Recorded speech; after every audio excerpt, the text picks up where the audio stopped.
तर मी पेन आणि प्लेजर याचं एक कॅल्क्युलेशन असतं, म्हणजे आपण जे चुकीचं करत असतो ते बऱ्याच अशा गोष्टी असतात ज्या आज तुम्हाला तात्पुरता प्लेजर देतात, म्हणजे तात्पुरता आनंद देतात, पण लाईफ टाईम तुमच्यासाठी त्या पेनफुल असतात. राईट? मग त्या कोणत्या गोष्टी असू शकतात? रील्स आणि शॉर्ट्स ज्या आपल्यासाठी बनवल्या गेल्यात, आपलं कर्तव्य आहे की आपण तासन तास त्या बघत राहाव्यात. राईट? असं वाटतं ना आपल्याला, आणि आपण ते बघतच असतो आणि आपल्याला कळतच नाही आपण किती वेळ घालवला. बरोबर? पण ह्या अशा गोष्टी आहेत ज्या तुम्हाला तात्पुरता आनंद देत आहेत, पण त्या लॉंग टर्म पेन आहेत तुमच्यासाठी. तुमचं काहीच ऍक्टिव्ह इन्व्हॉल्वमेंट त्यामध्ये नाहीये, तुम्ही फक्त बघताय जे समोर दाखवलं जाते. राईट? मग अशा अनेक गोष्टी आहेत. मग ते मित्रांबरोबर पार्ट्या करणं असेल, कंटिन्युअस रेग्युलर पार्ट्या. कधीतरी मी मानतो रेग्युलर पार्ट्याच करायच्या, नुसती मजाच करायची, मग लेट पर्यंत झोपून राहायचं, व्यायाम बियाम काही करायचं नाही. प्लेजर आहे ना, तात्पुरता प्लेजर आहे, पण हा तुमच्यासाठी काय झाला, लॉंग टर्म पेन झाला. आपण काही गोष्टी अशा आहेत ज्या तुम्हाला तात्पुरत्या पेनफुल असतात. मग हेच सगळं असतं ना, म्हणजे असं काहीतरी माझ्या उद्योगावर मला काम करायचंय तर मेहनत करावी लागणार मला. राईट? बऱ्याच गोष्टी आहेत ज्या मला बसून वेगळं काम करावं लागेल, म्हणजे मी जे रोज करतोय ऑपरेटिंग ऍक्टिव्हिटीज त्यापेक्षाही वेगळं प्लॅनिंग स्ट्रॅटेजीजवर मला काम करावं लागेल, मला सिस्टीम्स बसवण्यावर काम करावं लागेल, चांगली माणसं शोधण्यावर काम करावं लागेल, आहे त्या क्लायंट बेसच्या पलीकडे जायचंय तर मला आणखी अग्रेसिव्ह मार्केटिंग करावी लागेल, आणखी जास्त लोकांपर्यंत मला पोचायला हवं. ह्या सगळ्या गोष्टी पेनफुल आहेत ना. बरोबर आहे? रोज एक्सरसाइज करणं पेनफुल आहे. कुणाला आवडतं? वजन उचलायला थोडी कुणाला आवडतं, ते पण पैसे भरून उचला. पेनफुल आहे, पण मला माहिती आहे की हे रोज केलं तर माझी हेल्थ चांगली राहू शकते, फिजिकल हेल्थ चांगली राहू शकते. रोज मेडिटेशन केलं तर माझी मेंटल हेल्थ चांगली राहू शकते. पण करायचं म्हटलं की तात्पुरता तो त्रासच आहे ना. पण हा त्रास घेतला तर अल्टिमेटली तो आपल्यासाठी फायदेशीर आहे. तर हा असाच त्रास आहे जो तुम्हाला मी देणार आहे. कळतंय?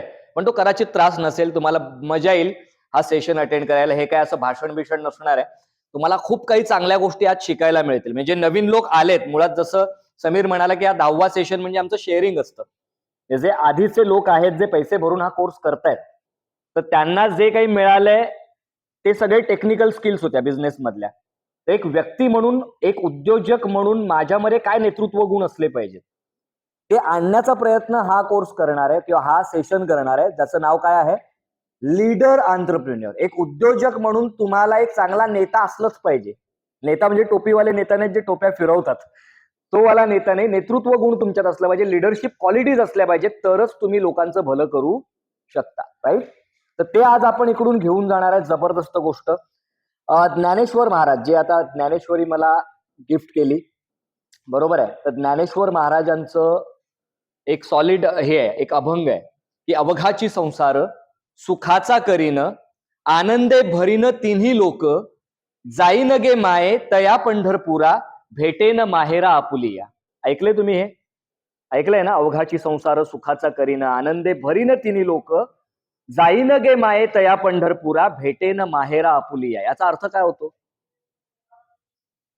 खूप डीप मिनिंग्स आहे ना, म्हणजे जे आता ज्ञानेश्वरी असेल, भगवद्गीता असेल, म्हणजे खूप आपल्या अकलना पलीकडच्या गोष्टी आहेत त्या लोकांनी तेव्हा लिहून ठेवल्यात, ज्या त्रिकालबाधित आहेत, ज्या वर्षानुवर्ष आणखी पुढची हजारो वर्ष लोकांना उपयोगाला येणार आहेत, पण आपण कधी त्यांचा विचार नाही केला तसा. ऐकलं, बरं वाटलं. काय अर्थ होतो याचा? अवघाची संसार सुखाचा करीन, आनंदे भरीन तिन्ही लोक, जाईन गे माये तया पंढरपुरा, भेटेन माहेरा आपुलिया.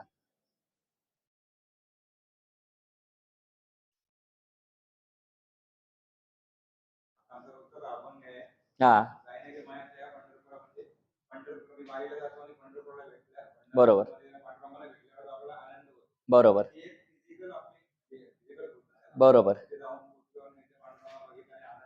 हम्म. राहावे. क्या बात. बरोबर बरोबर बरोबर. क्या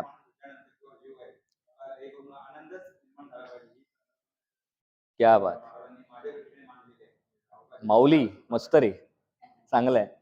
खूप चांगलं सांगितलं. जोरदार टाळ्या गणेशसाठी होऊ द्या. याचा अजून या पलीकडचा अर्थ शोधायचा असेल ना, तर असं शोधा की आपण सगळ्यात जास्त भाग्यवान, म्हणजे आपण नेहमी विचार करत असतो की यार माझ्यासारखं अनलकी कोणी नाही.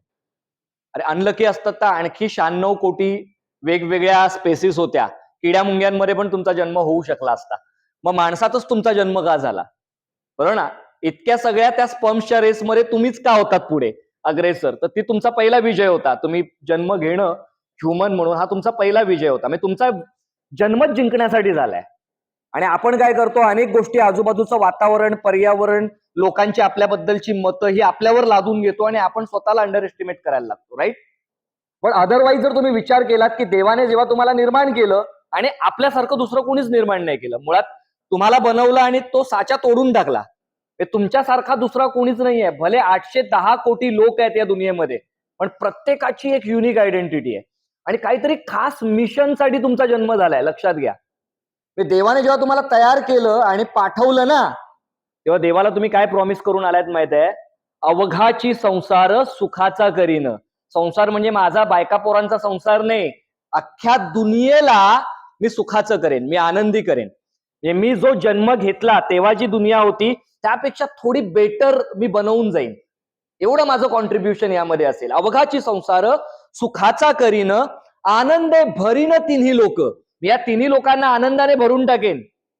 आणि जेव्हा मला वाटेल की माझं हे मिशन कंप्लीट झालं, जाईन गे माये तया पंढरपुरा, तेव्हा मी पंढरपुराला येईन. पंढरपुराला म्हणजे मी तुझ्याकडे परत येईन, भेटेन माहेरा आपुलिया. आणि मी समजेन की माझं सगळं काम आता झालंय आणि मी एकदम ताठ मानेनं तुझ्यासमोर येऊन उभा राहीन की मी हे केलं, तू ज्यासाठी मला पाठवलंस ते मी पूर्ण करून आलोय. आहात का सगळे सोबत? सो आपला जन्म फक्त आपला संसार चालवणं, आपलं फक्त घर राखणं याच्यासाठी झालेला नाहीये. ह्या दुनियेमध्ये काय कॉन्ट्रीब्यूट तुम्ही करून जाणार, तुमच्या नंतर लोक तुम्हाला का लक्षात ठेवणार, हे फार महत्वाचं आहे. आणि तुम्ही स्वतःचा अभिमान बाळगला पाहिजे की तुम्ही त्याचसाठी नोकरी न करता उद्योगामध्ये आलाय. उद्योजक म्हणून आपली जबाबदारी फक्त माझं घर चालवण्या इतकी नाहीये. माझ्याकडे जे काम करतायत त्यांचंही घर मला चालवता आलं पाहिजे. ज्या लोकांकडून मी गोष्टी विकत घेतोय त्यांचंही घर चालतंय ना माझ्यामुळे. Yes or no? त्यांचं घर चालण्यावर, त्यांची कंपनी चालण्यावर पण आपण कॉन्ट्रीब्यूट करतोय. आणि हे सगळं करून झाल्यावर सोशली पण मला कॉन्ट्रीब्यूट करायचंय. मग माझं काम छोटं नाहीये, म्हणजे मी फक्त एवढ्यासाठी नाहीये, माझं खूप मोठं काम आहे आणि ते काम पूर्ण करणार तेव्हाच मी जाणार. आहात का लक्षात? येत आहे तुमच्या लक्षात मी काय म्हणतोय? सोबत आहात नक्की? पण मग ते करण्यासाठी मला नेहमीच असं वाटतं की जो माणूस, कोण दुसऱ्यांना आनंद कोण वाटू शकतो? जो स्वतः आनंदी आहे, बरोबर की नाही? दुसऱ्यांना आनंद कोण वाटणार? जो स्वतः आनंदी आहे. जर माझ्याच आयुष्यात दुःख असतील तर मी दुसऱ्यांना आनंद वाटू शकतो का? नाही. मग आधी मी स्वतः आनंदी असलो पाहिजे. मग मी स्वतः आनंदी असण्यासाठी काय केलं पाहिजे? तुम्हाला कधी स्वतःवर प्राऊड फील होतं किंवा कधी असं वाटतं की यार आज जे काही केलं मी मस्त केलं, असं आरशात स्वतःला बघितलं की असं वाटतं हा हा काय जबरदस्त काम करतोय मी? हा आनंद कधी मिळतो आपल्याला? आपल्या कामाने दुसऱ्या कोणाला फायदा झाला. बरं,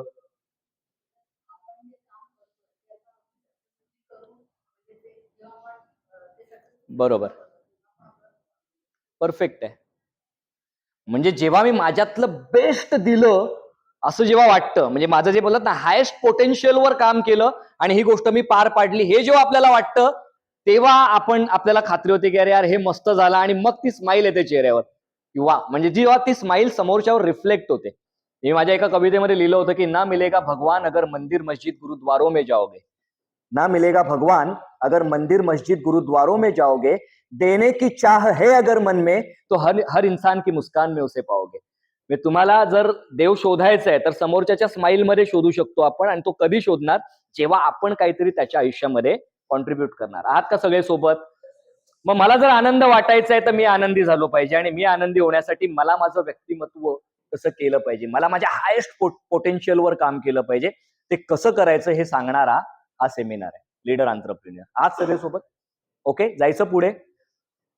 पण आपण नेहमीच आता आज सकाळी लोकांना वाटलं असेल शपथ का नाही घेतली आपण, ती शपथ राखून ठेवली होती. म्हणजे आम्ही आमचा जो कोर्स आहे त्या कोर्समध्ये नेहमी कोर्सची सुरुवात ही शपथ घेऊन करतो. आणि ती शपथ मला वाटतं आता आपण सगळे घेऊया. तर मी पण आता आमच्या फॅमिलीचा हिस्सा आहात, तर आपण सगळे मिळून ही शपथ घेऊया आणि आपलं सेशन सुरू करू. ठीक आहे? मी शपथ घेतो, मी आयुष्यभर एक उद्योजक विद्यार्थी राहीन. एंटरप्रेन्योरशिप 2.0 मध्ये आलेल्या सर्व असाइनमेंट्स पूर्ण करीन. मला माझ्या क्षमतांवर पूर्ण विश्वास आहे. प्रत्येक आव्हान माझ्यासाठी सोपं आहे. मी अपयशाला आव्हान म्हणून स्वीकारतो आणि आपलं काम सोपं करणाऱ्या मेहनतीवर विश्वास बाळगतो. कोणतीच गोष्ट अशक्य नाही हे मानणाऱ्या लोकांसोबत मी राहतो. मी माझे स्वतःचे भविष्य, माझ्या संस्थेप्रती असलेले माझे कर्तव्य आणि सशक्त भारत निर्मितीसाठी कटिबद्ध आहे. जय हिंद. चलो गुड. आता आपण आलोय या शपथेने त्या वातावरणामध्ये आलोय आणि आता ही शपथ आपल्याला राखायची आहे. म्हणजे इथून जे काही तुम्ही शिकाल, ऍटलिस्ट ज्या 5 गोष्टी शिकलो त्यातल्या 2 तरी इम्प्लिमेंट करून बघा आणि तुम्हाला कळेल तुमचं आयुष्य आधीपेक्षा बेटर झालेलं आहे. ठीक आहे, तर तोच आमचा प्रयत्न आहे.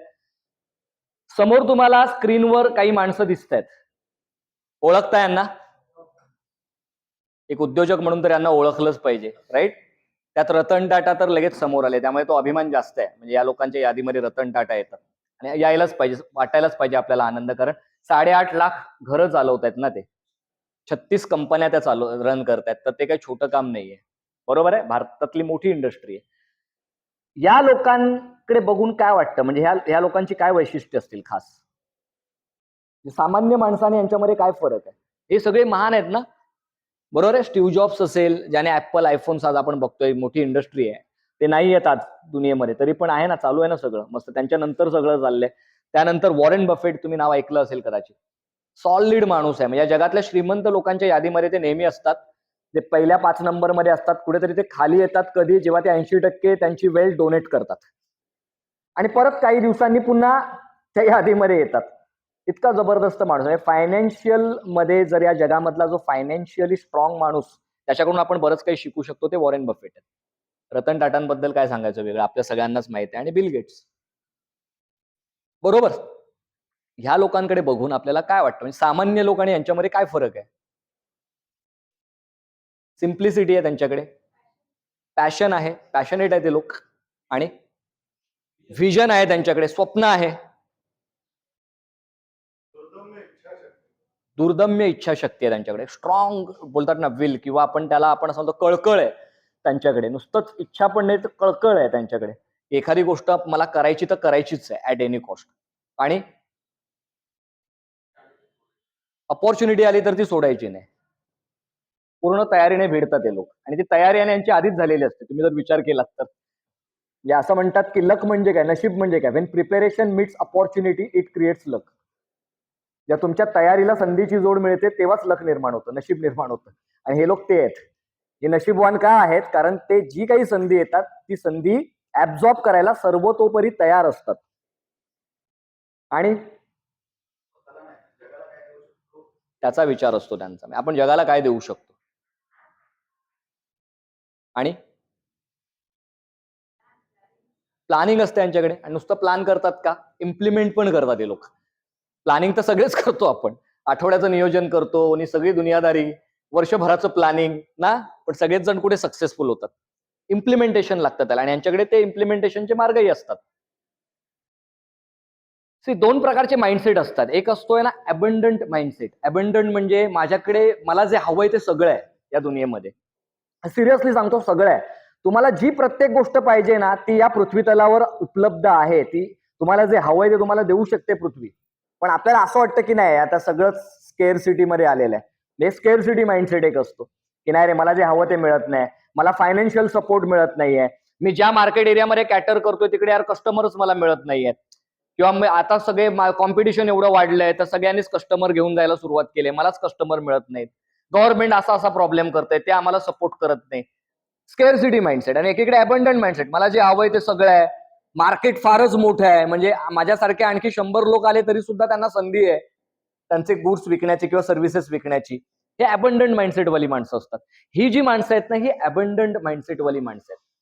पहिले तर तुम्ही विचार करा तुम्ही कोणत्या माइंडसेट मध्ये येता, स्केअरसिटी मध्ये येताय की अबंडंट मध्ये येताय. ही पहिली स्टेप असते एक लीडर एंटरप्रेन्योर होण्याची. पहिली स्टेप की मला स्केअरसिटी माइंडसेट मधून बाहेर यायचंय आणि अबंडंट माइंडसेट मध्ये मला प्रवेश करायचा आहे. त्या दोघातला फरक आपण समजून घेऊया काय आहे.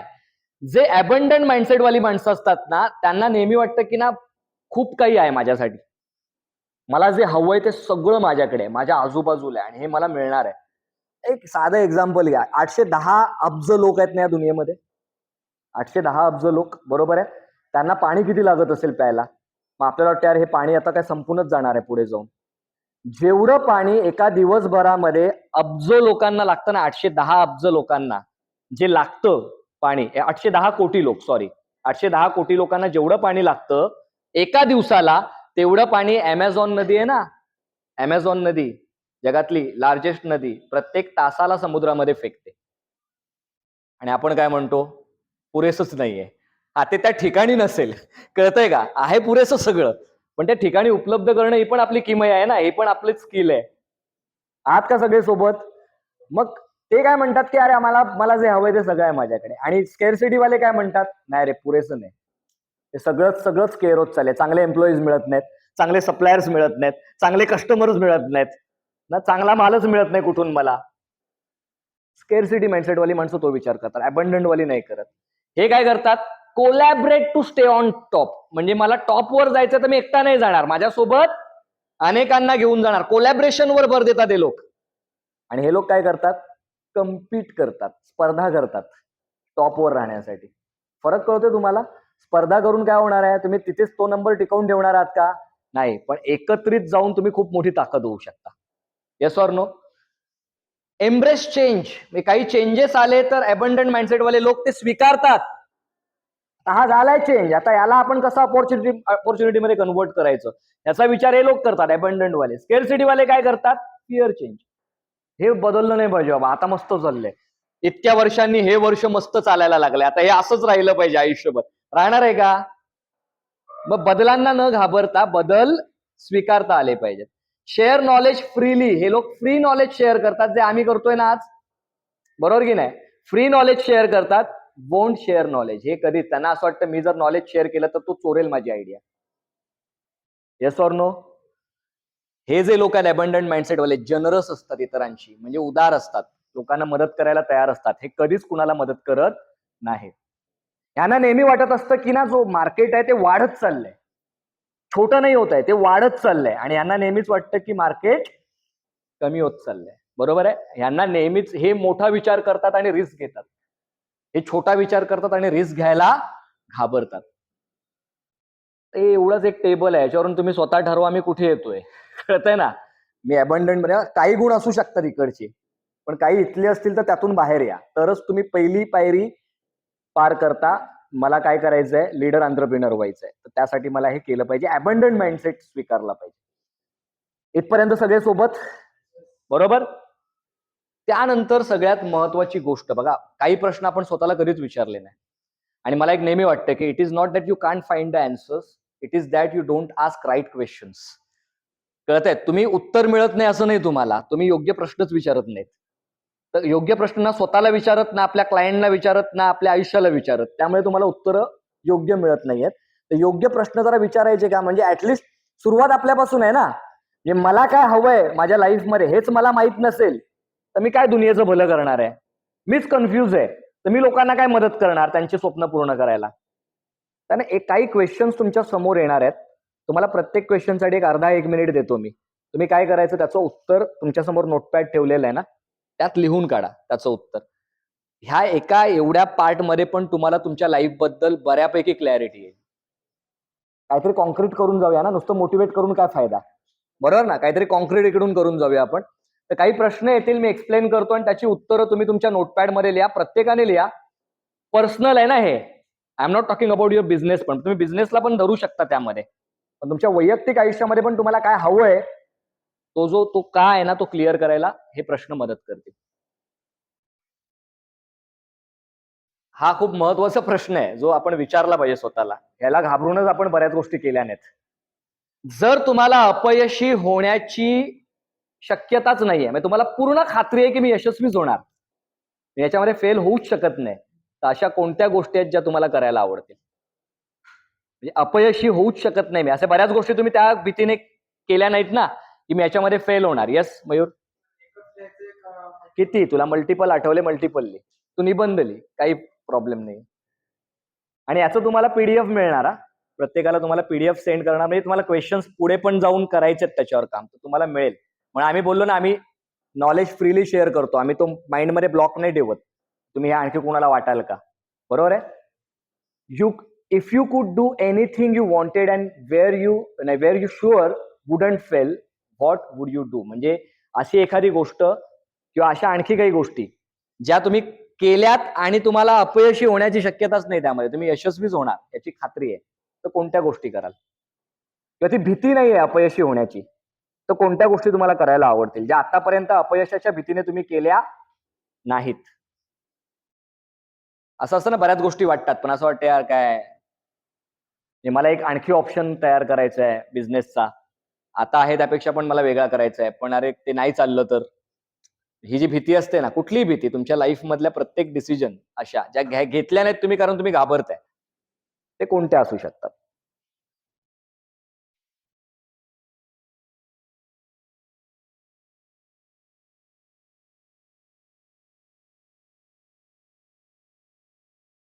तुम्हाला अपयशी होण्याची बिलकुल भीती नसेल तर काय करायला आवडेल?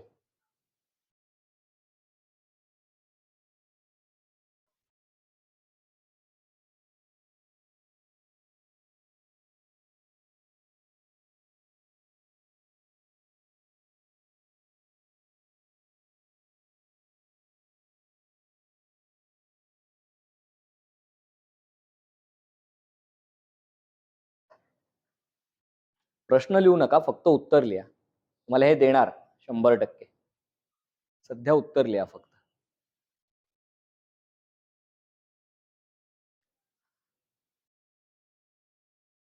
आणि घरी गेल्यावर तासभर याला द्या. हे आणखी सिरियसली करा. तुम्हाला बऱ्याच प्रश्नांची उत्तरं मिळतील. जर तुम्हाला देवाने मुभा दिली, तू कुठेही जाऊन राहू शकतोस, तुम्हाला कुठे राहायला आवडेल? तुम्हाला मुभा मिळाली, तुम्ही कुठेही जाऊन राहू शकता. पैसो का मत सोचो. कुठे जाऊन राहायला आवडेल तुम्हाला? काही असू शकतं. एखाद्याला गावी पण जाऊन राहायला आवडेल. आवडेल ना? पण तेच जे आहे ते आपल्याला काय हवंय ना, आपण त्या गोष्टी दाबल्यात.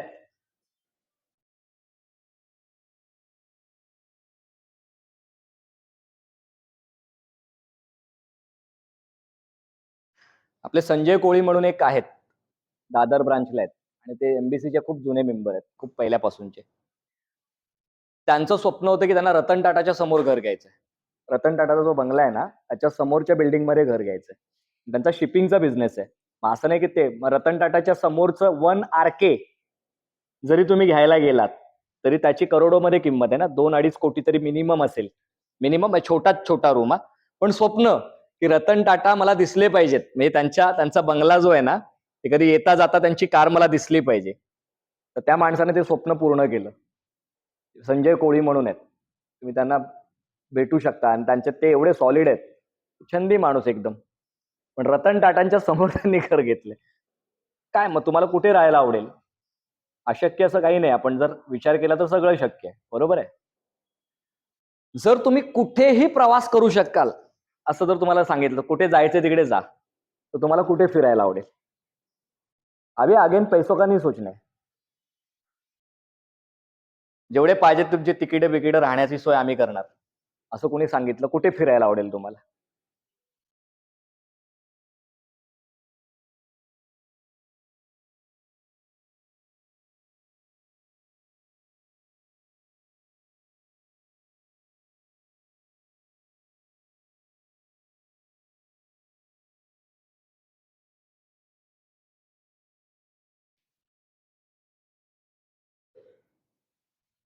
मरण्याआधी मरण्याआधी आपण किती वर्ष जगणार माहित नाही, सगळं अनशुअर आहे.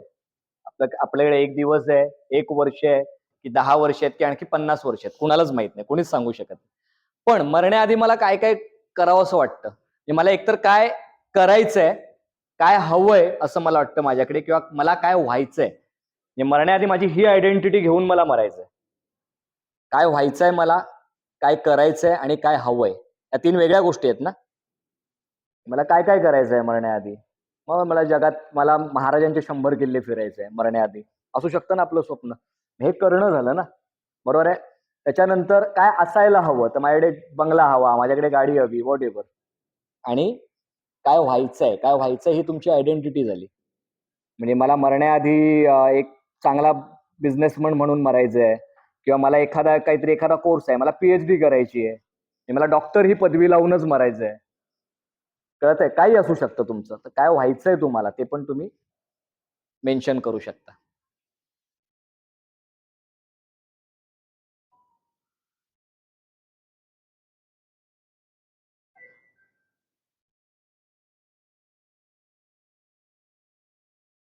हे सगळं करायचंय आपल्याला, पण मग काय अडवतंय? कोणती गोष्ट तुम्हाला अडवते? लग्न झालंय, पाहिजे तिथे एकटा तर फिरू शकत नाही, घेऊनच फिरावं लागणार. आणि तो बजेट मग जास्त वाढतो.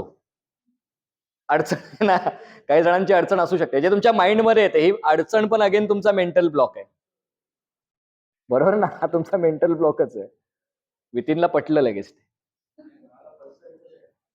हा, पैसा ना. पैसा नाही, सगळं करायचंय पण पैसे नाहीयेत.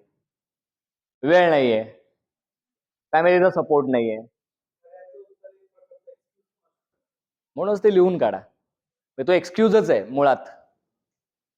तुम्ही जे काही बोलताय ते तुम्ही आतापर्यंत सांगत आलाय ना, म्हणून तुम्हाला तेच मिळत आलंय. त्या प्रत्येक गोष्टीवर उत्तर आहे ना. तुम्ही जी प्रत्येक गोष्ट लिहाल, पैसा नाही तर तो आणता येतो ना. पण तुम्ही आणण्याचे मार्ग कदाचित चुकतायत तुमचे. एक तर चुकीच्या बिझनेसमध्ये आहात, किंवा बिझनेस चुकीच्या पद्धतीने करताय.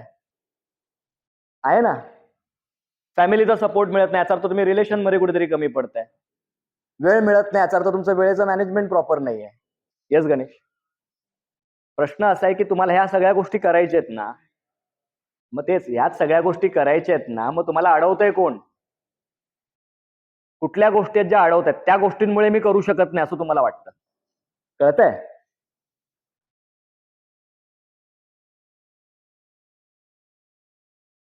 कोणत्या नवीन पॉसिबिलिटीज आत्ता पण तुमच्या आयुष्यामध्ये आहेत, तुम्हाला असं वाटतं हे होऊ शकतं माझ्या आयुष्यामध्ये, ही गोष्ट मी करू शकतो? कोणत्या नवीन पॉसिबिलिटी ज्या सारख्या माइंडमध्ये आहेत, त्या हे होऊ शकतं, हे होऊ शकतं, पण तुम्ही करत नाही ते. अशा कोणत्या पॉसिबिलिटीज, कोणत्या शक्यता, positive possibilities I am talking about, जे होऊ शकतंय तुमच्या आयुष्यात असं तुम्हाला वाटतं?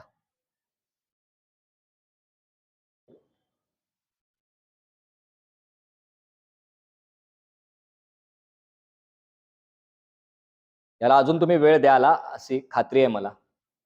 करा, एक तासभर द्या आणि बघा, मग मजा येणार तुम्हाला. आता थोडंसं कसं फास्ट लगेच विचार येत नाहीत मनामध्ये, पण जेवढं येईल तेवढं लिहून काढा. आणि आता जे तुम्ही करताय तेच जर करत राहिलात तर तुमचं आयुष्य काय असणार आहे? आता जे करताय ना, करंट सिच्युएशन मध्ये जे तुमचं चालू आहे, तुमच्या पर्सनल लाईफ मध्ये, तुमच्या प्रोफेशनल लाईफ मध्ये, जे आता तुम्ही करताय तेच करत राहिलात तर तुमचं लाईफ काय असणार आहे पुढे जाऊन? खतम. सिरियसली खतम. तुम्ही कुठेच नसणार पुढच्या 5 वर्षात. लिहून घ्या माझ्याकडं.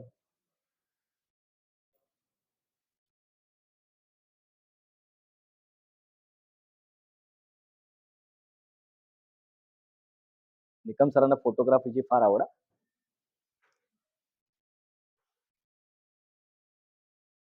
थोडेच क्वेश्चन आहे, असं नाही की खूप जास्त आहे, पण तुम्ही ना याच्यावर तुम्ही विचार करा, तुम्हाला ऍक्च्युअल काय हवंय, आणि ते तुम्ही करत नाही आहात बऱ्याच गोष्टींमुळे. ते करत का नाही आहात ते पण इकडेच आहे. बरोबर ना? मग त्याच्यावर उपाय शोधले पाहिजेत, जे तुम्ही कधीच शोधले नाहीत. आणि तुम्हाला वाटतं गोष्टी बदलतील आपोआप, काहीतरी जादू होणार आणि गोष्टी बदलणार. बदलणार आहेत का तशा? नाही बदलणार. ओके. तर कुठल्या गोष्टी तुम्हाला होल्ड करतायत त्या शोधून काढा. हे जे काही करायचंय ते करायचंच आहे. काढा लिस्ट, त्यालाच बकेट लिस्ट म्हणतो आपण. त्या ती नसेल तर मजा काय आयुष्यामध्ये? आयुष्य आपलं थोडी ना काम करण्यासाठीच झालंय. जे कमवतोय ते आपल्याला एन्जॉय पण करता आलं पाहिजे ना, तर तो आनंद राहणार आहे आपल्यामध्ये. आता कमवतोय काय हेच माहित नाही आपल्याला, बरोबर. काय नवीन पॉसिबिलिटीज आहेत, शक्यता आहेत, त्या तुम्हाला याच्यातून शोधता येऊ शकतायत, बरोबर. आणि हे तुम्हाला उत्तर सांगेल की तुम्ही जे करताय ते करत राहिलात तर काहीच नसणार आहे तुमचं आयुष्य. ओके, क्लिअर इथपर्यंत? हे पहिली पायरी झाली. म्हणजे पहिलं तर माइंडसेटवर काम करा स्वतःच्या, तर तुम्ही एक लीडर एंटरप्रेन्युअर होऊ शकता. त्यानंतर एक महत्वाचा गुण जो अनुराग मगाशी म्हणाला, यांच्याकडे काय असतं, लीडर्सकडे, लीडर एंटरप्रेन्युअर्सकडे काय असते? दूरदृष्टी. दूरदृष्टी असते ना त्यांच्याकडे, ते खूप लांबचा विचार करतात. Yes or no? आपण लांबचा काय, आपण उद्याचा विचार नाही करत. आज जे चाललंय तेच, म्हणजे आज जे येणार एन्क्वायरी आल्या आज हँडल करायच्या, आज जे काम आलंय ते पूर्ण करायचं आणि द्यायचं. उद्या आणि काय ते लांब असतं बाबा, उद्या येत नाही कधी. आपण तो लांबचाच, आपण हा करतच नाही विचार. मग ते 5 वर्ष तर लांबच राहिली. 5 वर्षात काय, 1 वर्षात काय, नाहीच. हे लोक पुढच्या 25, 30, 40 वर्षांचा विचार करतात, पुढच्या 50 वर्षांचा विचार करतात. सामान्य लोक आणि लीडर एंटरप्रेन्युअर्स यांच्यामध्ये काय फरक आहे, जे मी तुम्हाला पहिले 4 फोटोज दाखवले, असे अनेक आहेत ना, इलॉन मस्क पासून अनेक लोक आहेत. यांच्यामध्ये आणि आपल्यामध्ये काय फरक आहे विजनच्या दृष्टीने?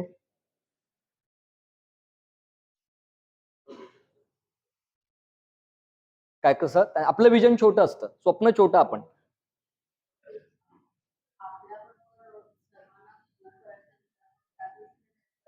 त्यांचं डेव्हलपमेंट असतं आणि आपण आधी बघतो माझंच कसं होईल ना. ह्यांचं कसं असतं, आणखी किती लोकांना आपण डेव्हलप करू शकतो आपल्यासोबत.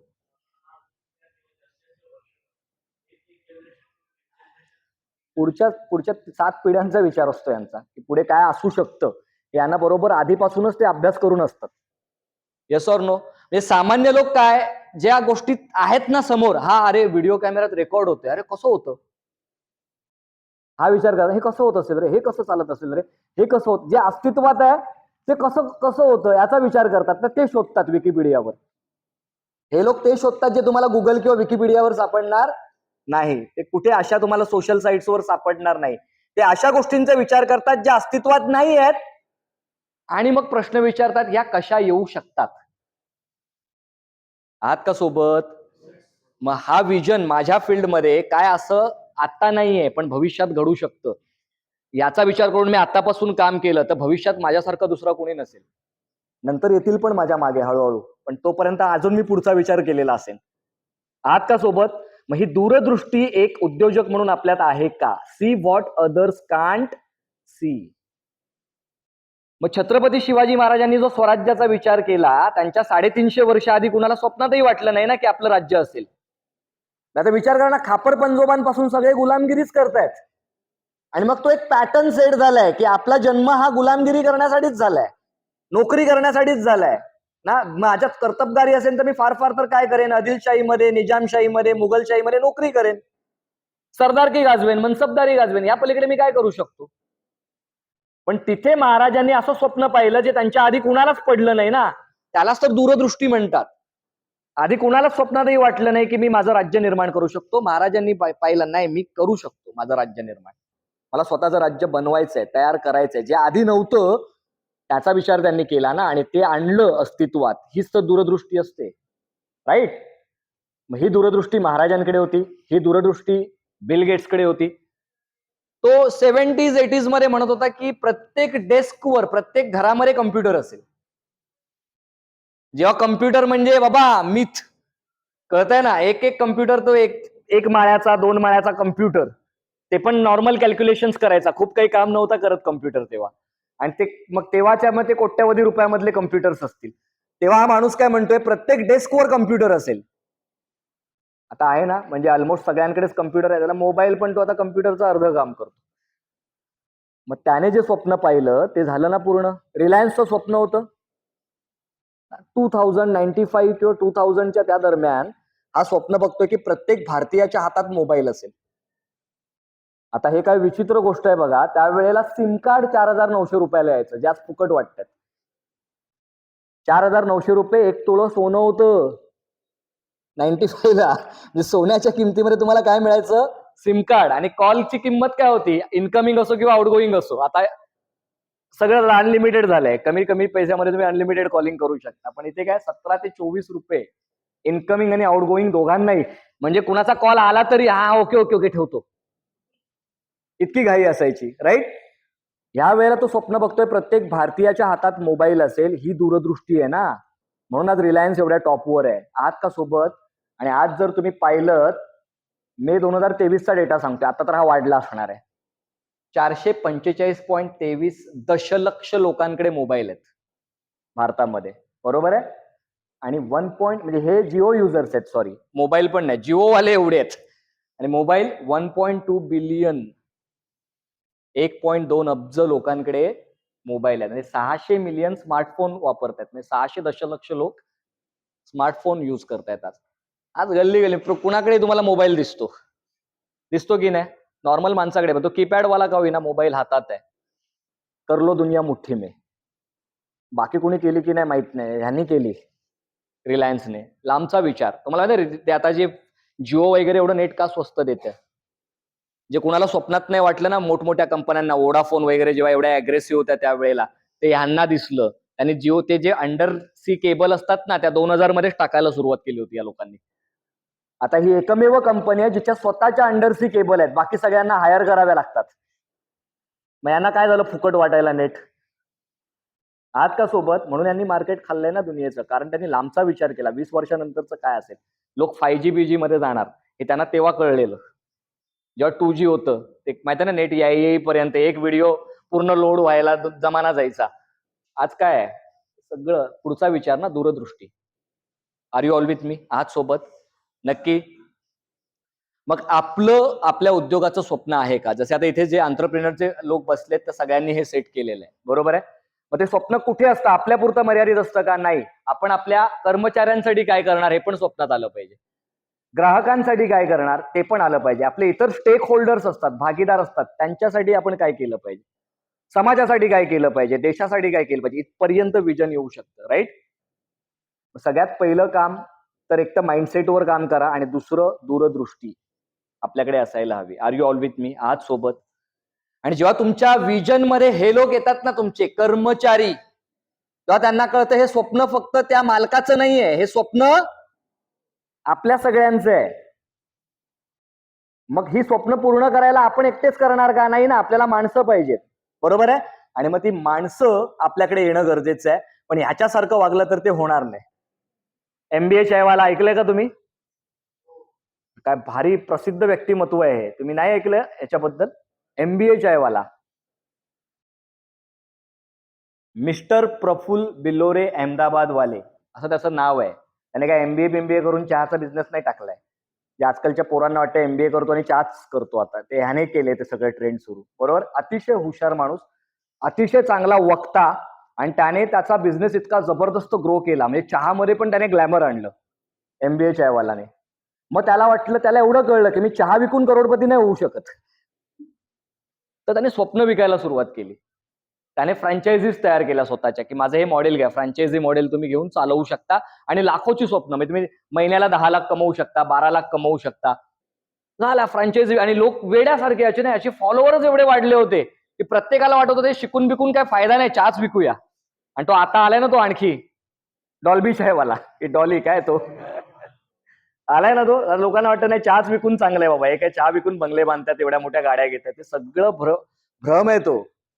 याने तो भ्रम क्रिएट केला, लोकांनी फ्रँचायझीज घेतल्या, आणि याच्या 90% फ्रँचायझीज बंद पडल्या एका वर्षाच्या आत. का. कारण त्याच्याकडे जे आहे ते त्याच्या प्रत्येक माणसाकडे आहे का. जो प्रत्येक फ्रँचायझी ओनर आहे तो तितका हुशार आहे का, जो याच्यासारखं बोलू शकतो, याच्यासारखं स्ट्रॅटेजाइज करू शकतो. नाही करू शकत. अल्टिमेटली ते बंद पडले, आणि आज याला फ्रॉड म्हणतात, त्याच्यावर केसेस चालू आहेत. आहात का सोबत. हे का, तर विजन मध्ये फक्त मीच, बाकी दुनिया गेली तेल लावत, हीच वृत्ती होती ना. बाकी सगळ्यांचं काय भलं होईल याच्यावर त्याच्याकडे तसा कल नव्हता, म्हणून हा प्रॉब्लेम आहे. Are you all with me आहात का सोबत. मग हे तसं विजन पाहिजे, बरोबर आहे. मग आपण काय म्हणतो, माणसं नेमली पाहिजेत. स्वप्न मोठं असेल तर आपण एकटे तर पूर्ण नाही करणार, बरोबर ना. मग एक लीडर म्हणून मी सगळी कामं करणार का, या मेंटॅलिटीतून आपण पहिलं बाहेर आलो पाहिजे. हा, आपल्याला सुरुवातीला पडेल ते काम करावंच लागतं. आम्ही क्लासेस रन करायचो, जेव्हा सुरुवात होती इनिशियल, आम्ही जरा मोठा घेतला ऑफिस, क्लासरूम वाढवले, पण आम्हाला कामाला बाई ठेवणं फार कठीण जात होतं, तो बजेटच्या बाहेर. तर आम्हीच मधल्या वेळेमध्ये शटर वगैरे बंद करायचो आणि मग आम्ही 3 पार्टनर होतो. मग एक जण झाडू मारणार, एक जण लादी पुसणार आणि एक जण बेंचेस पुसणार. हे आमचं ठरलेलं असायचं. म्हणजे आम्हीच पिऊन आणि आम्हीच प्रिन्सिपल. हे सुरुवातीला ना हेच काय आयुष्यभर करत राहणार आहे आपण. मग हळूहळू माणसं नेमायला लागलो सगळ्या गोष्टींसाठी. आम्हीच सगळे विषय घ्यायचो. मग प्रोफेसर्स वाढवायला सुरुवात केली आणि मग अल्टिमेटली ती वेळ आली की आपण तो फ्रीडम एन्जॉय करू शकतो. आता आठवड्यातून एकदाच क्लासला गेलं तरी चालतंय. बाकी सगळं चाललंय मस्त यंत्रणा. हे झालं पाहिजे ना. मग त्यासाठी माणसं अपॉइंट करणं गरजेचं आहे. Yes or no? आली पाहिजेत ना माणसं. मग तुम्ही माणसांना डेलिगेट करताना बरीच माणसं पळून जातात ना तुमची, म्हणजे येतात आणि पळून जातात. ही एक खूप चांगली यंत्रणा आहे. बरं तुमच्या घरात एखादं लहान मूल आहे, त्याला तुम्ही अ, आ, इ लिहायला शिकवताय किंवा एबीसी लिहायला शिकवताय, तर आपली काय प्रोसेस असेल त्याला शिकवण्याची?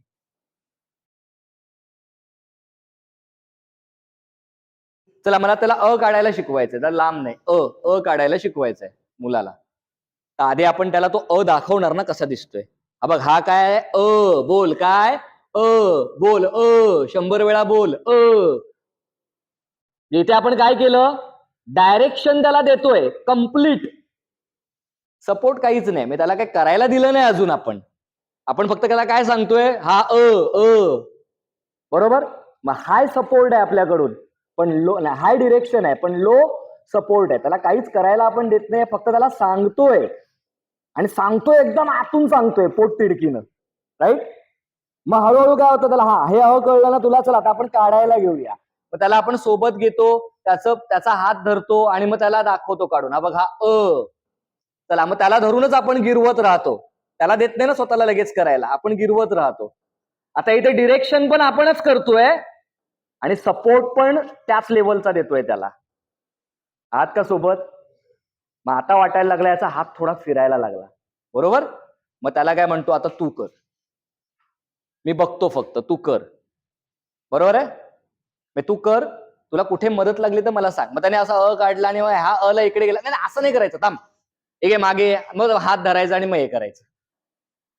मग आता इथे लो डिरेक्शन आलं आपलं आणि हाय सपोर्ट आला. म्हणजे सपोर्टला मी अजूनही तयार आहे तुला. जिथे गरज पडेल तिकडे मी येणार आहे. आणि मग चौथा टप्पा येतो ज्याच्यामध्ये तुम्हाला ना त्याला डिरेक्शन करायची गरज असते, ना त्याला सपोर्ट द्यायची गरज. तो आपोआप करायला लागतो. त्याला म्हणतात लो डिरेक्शन, लो सपोर्ट. या 4 टप्प्यातून जातं की नाही, जे मुलाला शिकवतो तेच आपल्या एम्प्लॉईजना ऍप्लिकेबल होतं. आहात का सोबत? मग नवीन एम्प्लॉई जर तुम्ही ठेवलात कामाला, तर पहिलं काय करणार? हे बघ, हे असं असं असतं, हे असं असं असतं, हे असं असं असतं. हाय डिरेक्शन. पण त्याला करत तो काहीच नाही ना, त्याला फक्त आपण आधी सांगतोय. हाय डिरेक्शन, लो सपोर्ट. बरोबर? मग काय करतो आपण? चल आता हे मी तुला सांगतोय तसं तू पण करत जा माझ्या बरोबर. मग हाय डिरेक्शन, हाय सपोर्ट. मग झालं त्याला सांगून 4-5 वेळा. बरं आता बघ तुला कळलंय ना, चल तू करायला लाग. आता मी तुला काही सांगत नाही, तू कर. मग कुठे चुकला तर मी आहे. नाही नाही हे असं करायचं, हे असं करायचं. मग आता लो डिरेक्शन, हाय सपोर्ट. आणि मग वाटलं की आता हा करायला लागलाय, मग जा आता तुझं तू कर. मग ते लो डिरेक्शन, लो सपोर्ट. कळतंय ना, या 4 टप्प्यांमधून प्रशिक्षण जातं एम्प्लॉईजचं. याची पण प्रक्रिया आपण तयार केली पाहिजे. आता आपण बोलतोय यांना काय कळतच नाही, हे करतच नाहीत, पण आपण त्या 4 टप्प्यातून जातच नाही. कदाचित पहिलंच सांगतो आणि मग आपण बाजूला होतो आणि असं वाटतं आता हा आपोआप करेल. करणार आहे का? 4 टप्प्यांमधून आपण त्यांना नेलं पाहिजे. क्लिअर आहे? मग माणसं तुमच्या बरोबर का कायम राहणार? हा पण महत्वाचा प्रश्न असतो ना. कुणी जर कॉमर्स मध्ये असाल तुमच्यातले, तर ही एक थिअरी आपण शिकलो होतो का, मॅस्लोज हायरार्की ऑफ नीड्स. किती जण कॉमर्स मध्ये होते? Okay good. ते आठवतंय का हा प्रश्नच चुकीचा आहे. तेवढं जर आठवलं असं तर काय मग बघायलाच नको होतं. प्रत्येक आपण आपल्या आता एम्प्लॉईज बद्दल मी बोलतोय, येतंय लक्षात. म्हणजे आपले एम्प्लॉईज आणि आपण स्वतःबद्दल पण बघा. मला सांगा, महाराज जेव्हा वयाच्या 12व्या वर्षी पुणे आणि सुपेमध्ये आले, त्यांच्या डोक्यात स्वप्न होतं ना स्वराज्य स्थापन करायचंय. मग तेव्हा ते पुण्यात आले, त्यांनी बघितलं पुण्याची अवस्था खराब आहे. म्हणजे मुरारदेव नावाचा एक सरदार आला, त्याने सगळं पुणे जाळून बेचिराख केलं, गाढवाचा नांगर फिरवला. मग लोक गावं सोडून गेलेत, आता कोणीच तिकडे राहायला तयार नाहीये. हिंस्र प्राणी वाढलेत, दरोडेखोर वाढलेत, जंगलं वाढलेत. मग महाराजांनी काय केलं? आल्या आल्या लगेच भाषण द्यायला सुरुवात केली. एक सभा घेतली शिवाजी पार्क मध्ये. काय केलं? जे विजनवर त्यांनी भाषणं दिली का, त्यांनी सगळ्यात पहिलं काम कशावर केलं? त्यांना आधी आणा, काय प्रॉब्लेम आहे, तर इथे गाढवाचा नांगर फिरवलाय, ठीक आहे ना, आपण सोन्याचा फिरवूया. तुमचं माइंडसेट बदलला ना, सोन्याचा नांगर फिरवला, आता हे शेतीसाठी उपयोगाचं आहे. तर तुम्हाला काय कमी पडतंय? बी बियाणं नाही आहेत, अवजारं नाही आहेत, आम्ही देतो. कर्ज लागतायत, आम्ही देतो. घरं प्रॉब्लेम आहे ना, घरं नाही आहेत, आम्ही घरं देतो तुम्हाला बांधून. कपडे नाहीत घालायला, आम्ही देतो. आता हे सगळं पिकेपर्यंत खायला नाहीये, आम्ही देतो. अन्न, वस्त्र, निवारा या बेसिक नीड्सवर पहिलं महाराजांनी काम केलं की नाही? Yes or no? ती सगळ्यात पहिली असते, सायकोलॉजिकल नीड. मग आपल्या एम्प्लॉईजचं सगळ्यात पहिलं काय असतं? मी त्यांना त्या महिन्यामध्ये मी अडकलो नाही पाहिजे, एवढे तरी पैसे मला मिळू देत आधी. मी त्याला जो पगार हवा असतो तेवढा हवा असतो ना, अन्न, वस्त्र, निवारा, मग इंटरनेट आलं, एज्युकेशन आलं. आज नवीन आल्यात त्या गोष्टी, बरोबर ना? मग त्याच्या वर जाऊन त्याला काय हवं असतं? सेफ्टी. म्हणजे मला जॉब सिक्युरिटी मिळणार का? त्यांना कंपनीमध्येच काही दम वाटत नाहीये. म्हणजे माझाच मला माहित नाही हा मालक पुढचे 4 महिने चालवेल का धंदा, तर माझं काय होणार याच्याकडे राहून? Yes or no? त्याला सिक्युरिटी हवी असते की मी इथे लॉंग टर्म काम करू शकतो आणि मला लॉंग टर्म हा बेनिफिट मिळत राहू शकतो. ती सिक्युरिटी त्याला आपल्याला प्रोव्हाइड करता आली पाहिजे. कळतंय ना? मग महाराजांनी काय केलं? सुरक्षा पुरवली ना. तुम्हाला एक फिक्स जॉब मिळेल, महिन्याला तुम्हाला पगार मिळेल, बरोबर आहे. जे इकडे काम करणार तो फिक्स, ती सिक्युरिटी आहे. तुम्हाला रक्षण मिळेल इतर सगळ्या गोष्टींपासून. We will protect you. काही प्रॉब्लेम्स आले आजूबाजूला तर आम्ही तुम्हाला प्रोटेक्ट करू. ही दुसरी नीड ना. हे जेव्हा पूर्ण होतो माणूस इकडे येतो, बरोबर. आणि ते झाल्यावर मग तो वर येतो, लव्ह अँड बिलॉंगिंग. म्हणजे मी जर कंपनीत काम करायला येतोय तर मला रिस्पेक्टने वागवलं जातंय. कळतंय मी काय म्हणतोय? मी जे काम करतोय त्याची पोचपावती मला दिली जाते, त्याचं अप्रिसिएशन होतंय, माझा पगार वाढवला जातोय, मला इन्सेंटिव्ह मिळत आहेत आणि मी महत्वाचं आहे याची जाणीव मला करून दिली जाते. ही लव्ह अँड बिलॉंगिंग ही तिसरी नीड असते एम्प्लॉईची, बरोबर. आणि ती पूर्ण झाली की तो वरच्या नीडवर येतो. आता माझ्या डेव्हलपमेंटचं काय, मला आणखी कुठली वरची पदं मिळू शकतात. मग त्याला आपण ते दाखवलं पाहिजे की ही हायरार्की आहे भावा, तू आता इकडे आहेस, अजून 2 वर्षात तू इथे पोहोचू शकतोस, अजून तू इथे पोहोचू शकतोस, तुला इथपर्यंत पोहोचण्याची. आणि कदाचित असं होईल की भविष्यात आम्ही तुला पार्टनर बनवू आमचा. कळतंय मी काय म्हणतोय? आणि मग ते जेव्हा त्याचं व्हायला लागतं, त्याला कळतं की आता मी अचिव्हमेंट्स करत चाललोय, मग सगळ्यात वरची नीड येते, त्याला म्हणतात सेल्फ ऍक्च्युअलायझेशन. काय म्हणतात? आपलं बेस्ट पोटेन्शियल आपल्याला यूज करता आलं पाहिजे, बरोबर. इथे लव्ह अँड बिलॉंगिंग स्वराज्यामध्ये होती. प्रत्येक मावळ्याला ती किंमत होती. इथे नोकर म्हणून वागवलंच जात नव्हतं ना त्यांना. हे सगळे आपली फॅमिली आहे असंच वागवलं जात होतं. इथे सगळ्यांना वेगवेगळी पदं होती ना. महाराजांची पूर्ण हायरार्की आहे. तुम्ही एक सामान्य सैनिक म्हणून जरी तिकडे सामील झालात तरी तुम्ही सरनोबत, सरसेनापती, कुठल्या ना कुठले नेव्हीचे प्रमुख, किल्लेदार होऊ शकता. इथपर्यंत तुम्ही पोहोचू शकता. तुमचं सगळं पद वाढू शकते. हे इथे येतं की नाही एस्टीम नीड मध्ये. आणि त्यानंतर येतं सेल्फ ऍक्च्युअलायझेशन. म्हणजे माझा हायेस्ट पोटेन्शियल मला या कंपनीमध्ये यूज करता आलं पाहिजे. मग पावनखिंड येते आणि 300 लोक 5,000शी 8 ते 10 तास लढतात. हे हायेस्ट पोटेन्शियल, ज्याला सेल्फ ऍक्च्युअलायझेशन म्हणतात. म्हणजे आपल्या पोटेन्शियलच्या बेस्ट पीकवर लोक काम करायला लागतात. ही दूरदृष्टी लीडर एंटरप्रेन्युअर्सकडे असते. आपल्या लोकांच्या बाबतीत पण ती आपल्यात आहे का, हा विचार तुम्ही करा. इथपर्यंत आहात का सोबत? नक्की. काय काय आपण पाहिलं पहिल्यापासून? कोणकोणत्या गोष्टी? सगळ्यात पहिलं काय बघितलं आपण? रिव्हिजन महत्वाचं आहे ना, तर बोंबच आहे सगळी. तसं पण तुम्हाला पाठवणार आहे, त्यामुळे तुमच्या लक्षात राहणार. पहिलं काय होतं? प्रश्नाच्या आधी काय होतं? Mindset, abundant mindset, scarcity mindset. आपल्याला स्केअरसिटी माइंडसेट मधून बाहेर यायचं आणि अबंडंट मध्ये यायचं. हे झालं. दुसरं, त्याच्या पुढे काय होतं? ते प्रश्न घेतले की जे आपण विचारले तर आपल्याला आपलं क्लिअर होईल, लाईफच्या बाबतीत क्लॅरिटी मिळेल. आणि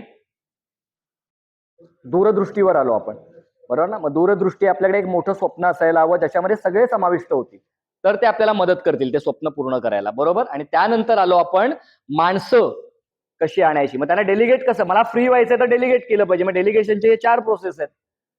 पहिला काय होता? 2 गोष्टी होत्या ना, डिरेक्शन, सपोर्ट. हाय सपोर्ट, हाय डिरेक्शन, लो सपोर्ट, हे पहिलं होतं. त्यानंतर हाय डिरेक्शन, हाय सपोर्ट, हे दुसरं. मग लो डिरेक्शन, हाय सपोर्ट, हे तिसरं. आणि मग चौथं लो डिरेक्शन लो सपोर्ट. तिकडे तुमची ती बोलतात ना स्वातंत्र्याची वेळ असते की आता मला तिथे थांबायची गरज नाही, माझ्याशिवाय ते काम होतंय. Is it clear? आणि मग ह्या 5 गोष्टींवर मी काम करतोय का हे स्वप्न मी माझ्या एम्प्लॉईजना दाखवतोय का, तरच ते माझ्या बरोबर राहतील, नाहीतर नाही राहणार. ओके, इथपर्यंत सगळे सोबत जायचं पुढे. आता हा एक महत्वाचा पार्ट असतो. समस्या तर सगळ्यांच्या येणार ना बिझनेसमध्ये, पण त्याला आपल्याला संधीमध्ये रूपांतरित कसं करायचं, त्यावर एक जबरदस्त इन्सिडेंट महाराजांच्या जो आयुष्यात घडला होता. तो इन्सिडेंट काय होता? पुरंदरचा तह होता ना. ही सगळ्यात मोठी आणि सगळ्यात भयंकर घटना होती महाराजांच्या आयुष्यातली. का होती? ते सगळं अफजल खान वगैरे तर ते येते समस्या असून त्यांनी संधीत रूपांतरित केलंय. अफजल खानाला मारून बरंच मोठं यश मिळालंय आपल्याला.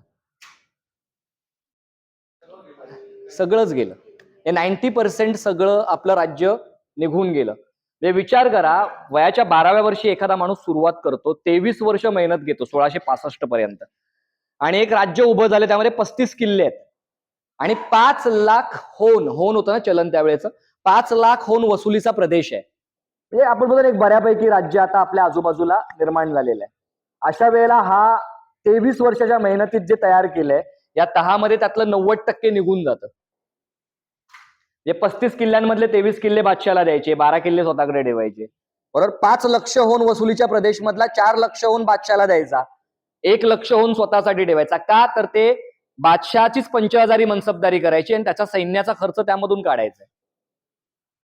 इथे लक्षात, म्हणजे अपमानकारक तर आहे ना. मी जो राजा स्वतःला, आपण आहोत ना राजा आहोत, मी सोल ट्रेडिंग बिझनेसच होता माझा, पण तो माझा स्वतःचा होता. आता मी दुसऱ्याकडे नोकरी करतोय, असं झालं ते.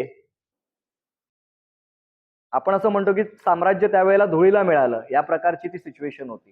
बरोबर आहे. आणि त्यात जे तह, म्हणजे हे लोक का बोलतोय मी, म्हणजे जे लीडर एंटरप्रिनर्स असतात, हे लोक किती पुढचा विचार करतात. त्या तहामध्ये पण जो अपमानकारक तह आहे, संपवणारा तह आहे, त्यामध्ये पण महाराजांनी कशी संधी शोधली ते आपण बघूया. म्हणजे त्यांच्या त्या तहामध्ये पण महाराजांनी काय विचार केला. आता निगोशिएट करायला समोर काही छोटा माणूस नाहीये, इंटरनॅशनल लेवलचा निगोशिएटर आहे मिर्झा राजे जयसिंग. खतरनाक एक्सपिरियन्स असलेला माणूस आहे. तर त्याच्याशी निगोशिएट करताना महाराजांनी काय मधल्या वाटा शोधल्यात या तहामध्ये. पुरंदरच्या तहाचे खरे कागदपत्र राजस्थानच्या एका म्युझियम मध्ये सापडले, जे 22 फूट लांब आहेत आणि 1.5 फूट रुंद आहेत. किती कलम असतील त्यामध्ये, तर त्यातले काही मोजके कलमच मी तुम्हाला सांगतो.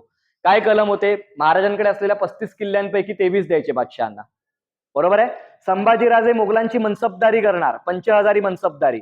आता त्यांच्या, ते लहान होते संभाजीराजे, म्हणून त्यांच्या जागी मग नेतोजी पालकरांना तुम्ही करा, हे जरा आले, त्यांचं वय झालं की मग ते लोक ते येतील. बरोबर. 4 लक्ष होऊन वसुलीचा प्रदेश बादशाला द्यायचा, 1 लक्ष होऊन स्वतःकडे ठेवायचा. बरोबर. आदिलशाहीचा प्रदेश जिंकून घ्यायचा आणि 40 लाखाची खंडणी पुढची 13 वर्ष 3-3 लाखाच्या इन्स्टॉलमेंटने त्याला देत राहायची. 13 वर्ष पुढची खंडणी देत राहायची आणि मुघलांविरुद्ध बंडखोरी करायची नाही, मोगली प्रदेशात लुटपाट करायची नाही. आता यावर महाराजांचं समस्येमध्ये संधी शोधणं काय असतं, तर महाराजांनी 22 मधले किती किल्ले द्यायचे होते? तर आपलं 35 मधले 23 किल्ले द्यायचे होते ना, पण त्यातले फक्त 19च दिले.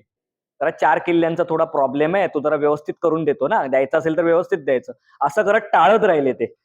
4 किल्ले काय पुढे जाऊन त्यांना दिले नाहीत. बरोबर. मग संभाजीराजे 50,000 मनसबदार होतील. जो खंडणी त्यांनी तो निगोशिएशन केलं की आदिलशाहीची जी खंडणी वसूल करतोय ना, त्यामध्ये त्यांचा खर्च जाऊ द्या ना, माझे ते 1 लाख उरलेत, त्याच्यावर कशाला तुम्ही येताय? म्हणजे आदिलशाहीचा प्रदेश मुघलांचं सैन्य घेऊन जिंकायचा. कळतंय मी काय म्हणतोय? त्याच्यामधूनच जी खंडणी आले त्याच्यातून यांचा खर्च चालवायचा. यांच्या आपल्या मुघलशाहीच्या सैन्यामध्ये राहून त्यांच्या स्ट्रॅटेजीज शिकून घ्यायच्या आणि पुढे जाऊन जेव्हा आपली वेळ येईल मुघलांवर उलटायची, तेव्हा आपल्याला त्यांच्या स्ट्रॅटेजीज बऱ्यापैकी कळलेल्या असतील आणि मग आपल्याला त्यांच्याशी युद्ध करणं सोपं जाईल. कळतंय मी काय म्हणतोय? म्हणजे जिथे त्यांना प्रॉब्लेम दिसत होता तिथे सुद्धा त्यांनी संधी शोधली. बरं, 40 लाखाची खंडणी 3-3 लाखाप्रमाणे 13 वर्षात द्यायची, हे पण निगोशिएशनच होतं. 13 वर्षात किती द्यायचे आहेत? 39 लाखच द्यायचे आहेत. 1 लाख तिकडे अजून त्या नजरेत येत नाहीत मिर्झा राजेंच्या. ते द्यायचे पण नव्हतेच तसे पण ना पुढे जाऊन. पहिले 3-4 वर्षच बघू काय ते, आणि एकदा ताकद वाढली की आपल्याला युद्ध करायचीच आहे. आणि ती ताकद वाढवून युद्ध केलीच ना. 6व्या आपण सेशन मध्ये शिकलो काय केलं महाराजांनी. 1670-71 ला जेव्हा पुन्हा मोहिमा सुरू झाल्या, जे काही आपल्याकडे हे किल्ले उरले होते ना, 12 किल्ले तर 12 किंवा 16 असतील, समजते ना. त्याचे किती किल्ले झाले? 360 किल्ले. 348 किल्ले जिंकणं, बांधणं, पुनर्बांधणी करणं 10 वर्षात मोठा रेकॉर्ड आहे ना. आणि हे 4 कोटी आपण 4 लाख होनचं म्हणतोय ना. 5 लाख होन आधीचा प्रदेश होता, 1 लाख होन उरला होता ना. पण स्वराज्याची नेटवर्थ किती होती? 4 लाख कोटी रुपये, म्हणजे 7 ते 8 कोटी होन. मग कुठे 1 लाख जे उरलेत आणि त्याचे किती झाले? 7 ते 8 कोटी होन. Are you all with me? हे सगळं महाराज करू शकले कारण त्यांना माहित होतं समस्येला संधीत रूपांतरित कसं करायचं. Is it clear? इथपर्यंत आहात सोबत? नक्की? मग महाराजांनी कोणत्या 4 टप्प्यांवर काम केलं जे उद्योजक म्हणून आपण केलं पाहिजे? बरं, कोविड आल्यावर किती जणांना असं वाटलं हा का आला म्हणून? सगळ्यांनाच वाटलं ना. जेव्हा तो आला तेव्हा सिरियसली कुणीच घेतलं नाही. असं वाटलं 5-10 दिवसांची नाटकं आहेत, नंतर ते बंद होणार आहे. मग वाटलंय हा वाढत चाललाय लॉकडाऊन, 21 दिवसाचा आणखी वाढतोय. मग पहिले 3 महिने तरी मजाच चाललेली सगळ्यांची, कारण तेवढी तरतूद सगळ्यांकडेच होती, राईट. पण नंतर जेव्हा आणखी वाढायला लागला आणि कळलं अभि सब खजिना खाली, म्हणजे नको तेवढी मजा करून घेतली आपण पिकनिक, राईट. मग नंतर काय वाटायला लागलं?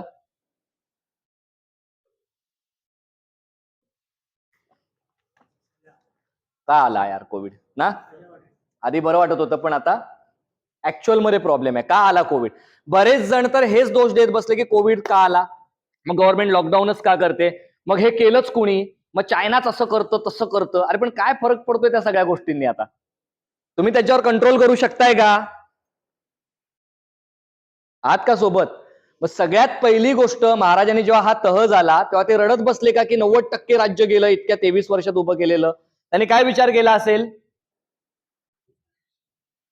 एक्सेप्ट करा की झालं बाबा, हे आता घडलंय.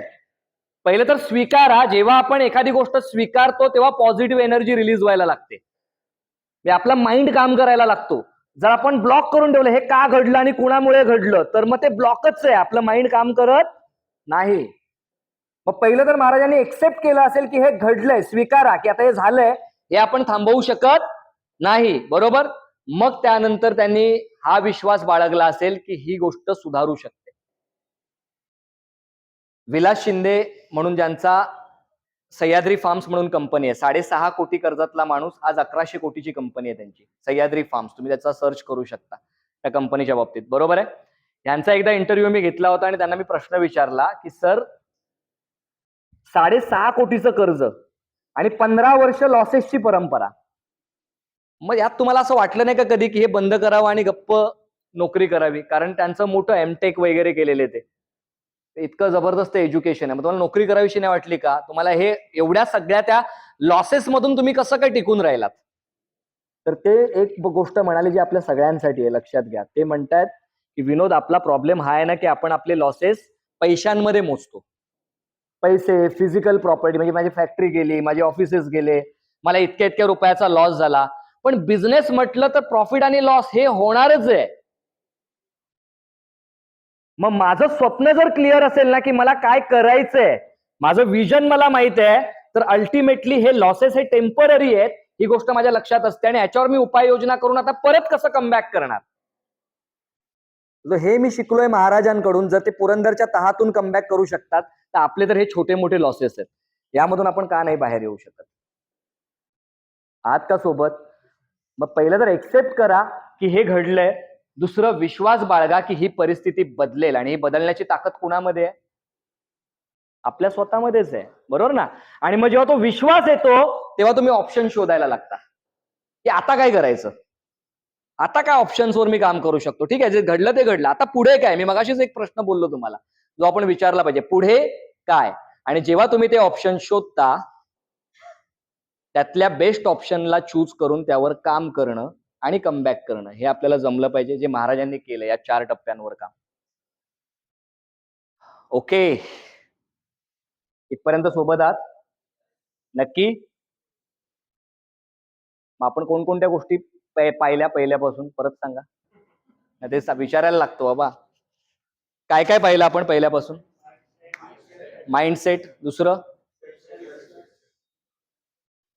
माइंडसेट होते, क्वेश्चन्स घेतले आपण, क्लॅरिटी यायला, आणि दूरदृष्टीवर आलो आपण. मग दूरदृष्टीनंतर काय बघितलं? माणसं, डेलिगेशन कसं करायचं माणसांना, आणि मग माणसांना टिकवण्यासाठी काय टप्पे आहेत, मॅस्लोज हायरार्कीची थिअरी काय, आणि त्यानंतर समस्या ते संधीवर आलो ना. बरोबर आहे. ही मोठी उदाहरणं दिली मी तुम्हाला मगाशी, बिल गेट्स वगैरे. हा एक माणूस आहे राहुल बजाज, श्री शक्ती एंटरप्राइजेस म्हणून 2009 मध्ये फॉर्म केलेली त्यांची कंपनी, फॅमिली बिझनेस. आणि हे कशामध्ये होते? युटेन्सिल्स असतात ना, भांडी वगैरे, घरातली किचन मधली भांडी किंवा ती उपकरणं, त्याच्या बिझनेसमध्ये हे लोक होते. 2009 ला त्यांनी बिझनेस सुरू केला. 2014 ला राहुल बजाजने जॉईन केली ती कंपनी, आणि 2014 नंतर पुढे 4 ते 5 वर्षात याने कंपनीला प्रचंड वाढवलं. म्हणजे 500 वर्कर्स यांच्याकडे कामाला होते. 10 कोटीचा टर्नओव्हर होता, तो 140 कोटीवर नेला.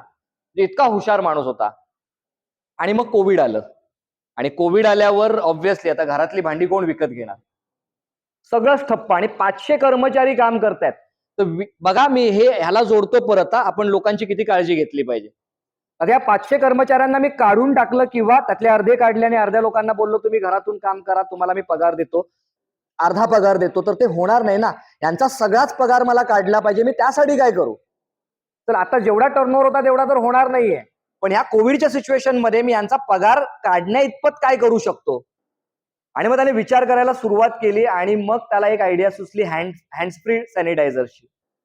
म्हणजे हात न लावता ते येतं ना बाहेर सॅनिटायझर्स, तर त्याची त्याने ते सेन्सरवाले ते तसे आपण प्रोड्यूस करूया, आणि त्याने ते प्रोड्यूस केले, मार्केट करायला सुरुवात, कारण त्याची तिथे डिमांड होता. आणि हा युटेन्सिल्स मध्येच होता, फक्त त्याला काय करायचं होतं, थोडं टेक्निकली स्ट्रॉंग होऊन या गोष्टींवर काम करायचं होतं. आणि विप्रो सारख्या 4 ते 5 मोठमोठ्या कंपनीचे कॉन्ट्रॅक्ट त्याला मिळाले, आणि त्यामध्ये त्याने 1.5 वर्ष त्याच्यातून होणाऱ्या टर्नओव्हर मध्येच आपल्या 500 लोकांचा पगार काढला, एकालाही त्याने कामावरून काढलं नाही. त्याला म्हणतात समस्येला संधीमध्ये रूपांतरित. आज सगळे सोबत ओके.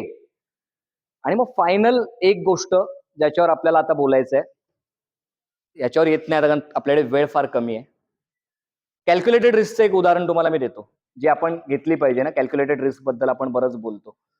टेस्ला नाव ऐकलंय ना? कोणी नाही ऐकलंय? यांचं काय स्पेशालिटी काय यांची?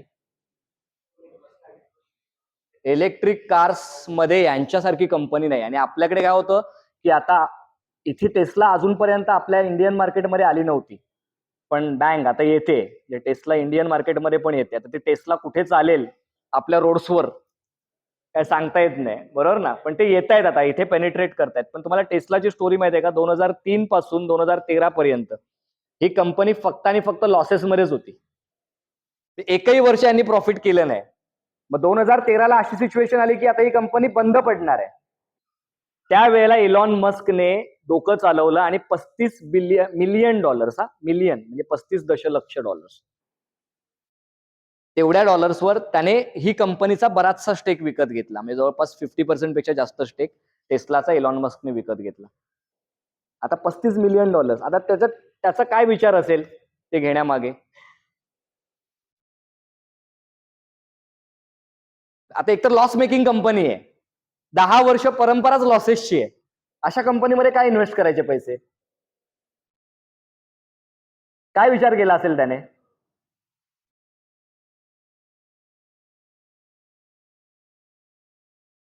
इलेक्ट्रिक कार्सला आता नाही पण भविष्यामध्ये आहे ना वाव. जसा तो बिल गेट्सला कम्प्युटर दिसत होते प्रत्येक घरामध्ये, याला दिसत होतं की मोबाईल प्रत्येक हातामध्ये असेल, तर याला माहित आहे ना की पुढे जाऊन ते होऊ शकतंय. आता ही कंपनी लॉस मध्ये आहे, पण या कंपनीचं मॉडेल जे आहे ना ते खतरनाक आहे. ते ज्या पद्धतीचे कार्स बनवू शकतात, त्या कार्सना जागतिक पातळीवर जबरदस्त मागणी असू शकते.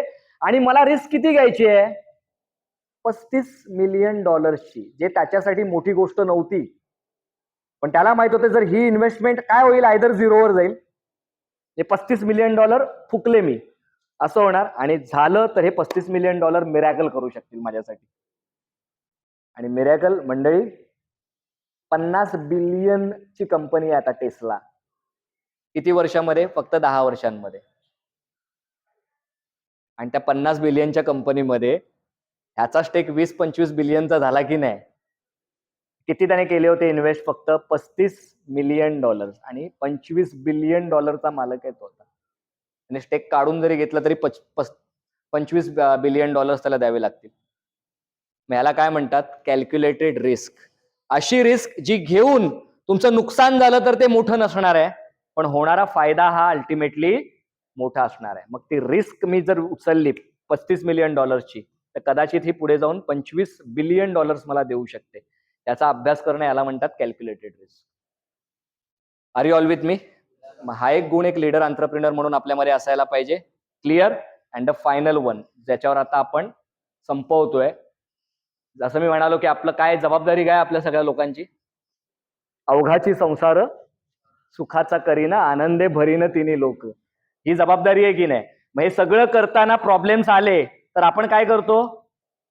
हा प्रॉब्लेम ना ह्याच्यामुळे झाला, हा प्रॉब्लेम ना हा लॅपटॉप व्यवस्थित चालत नाही म्हणून झाला, माझे घरातले मला सपोर्ट करत नाहीत, मला माझे आजूबाजूवाले सपोर्ट करत नाहीत, मला माझी सोसायटी सपोर्ट करत नाही, मला माझी गव्हर्नमेंट सपोर्ट करत नाही. म्हणजे जे आपल्या बाबतीत घडतं त्याचा दोष आपण कोणाला देत बसतो? आता आपल्या आयुष्यातले 99% प्रॉब्लेम कशामुळे चालू आहेत माहित आहे? आपण त्या गोष्टी बदलायला जातो ज्या आपण कधीच बदलू शकत नाही. कळतंय मी काय म्हणतोय? आपण त्या गोष्टी बदलायला जातो ज्या आपण कधीच बदलू शकत नाही. असं काय आहे जे आपण नाही बदलू शकत?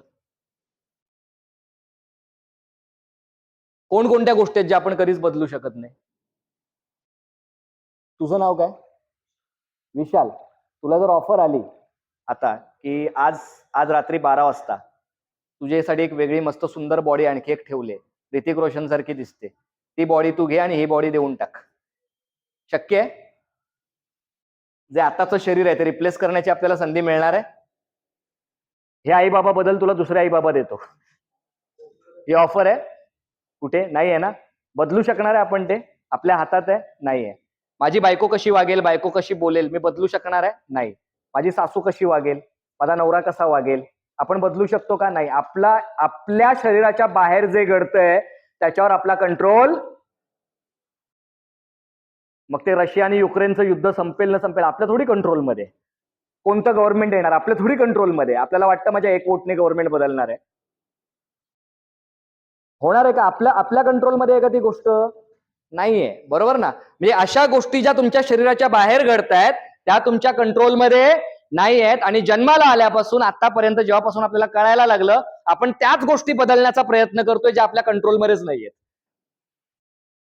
हे गव्हर्नमेंट बदललं पाहिजे, माझी बायको बदलली पाहिजे, मग माझं सगळं चांगलं होईल. माझा नवरा बदलला पाहिजे, मग माझं चांगलं. माझी सासू माझ्याशी चांगली वागायला लागली तर चांगलं होईल. Are you all with me? आहात का सोबत? मग तुम्ही ज्या गोष्टीवर भांडताय ना ते हे काळजी क्षेत्र आहे,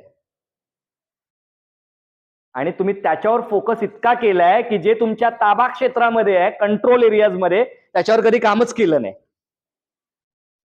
मग मी माझ्या आजूबाजूच्या लोकांच्या वागण्याला बदलू नाही शकत, पण त्यांच्या वागण्याला माझा प्रतिसाद तर बदलू शकतो.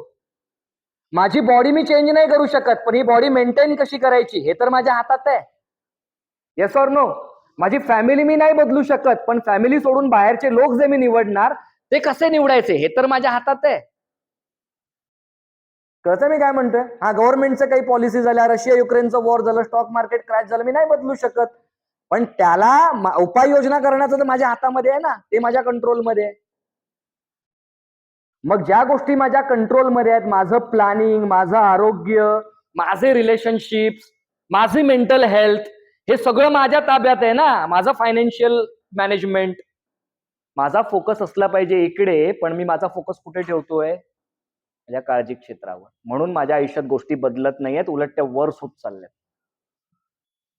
मग एक लीडर एंटरप्रेन्योर किंवा कोणताही जो लीडर असतो ज्याच्याकडे लिडरशिप क्वालिटीज आहेत, तो कधीच दुसऱ्या लोकांना दोष देत बसत नाही त्याच्या आयुष्यात जे वाईट चाललंय त्याबद्दल. तो जबाबदारी घेतो की हे जे घडतंय मीच कुठेतरी चुकतोय, माझेच रिस्पॉन्सेस चुकतायत, आणि जेव्हा मी हा विचार करतो तेव्हा मग हे बदलायचं कसं याच्यावर मी उपाय शोधायला लागतो ना. मग माझ्या आयुष्यात जे वाईट चाललंय ते ह्याच्यामुळे चाललंय हा जर विचार केला तर मग त्याच्यामुळे चाललंय ना, मी काय बदलू शकणार आहे? माझ्या हातात काहीच नाहीये.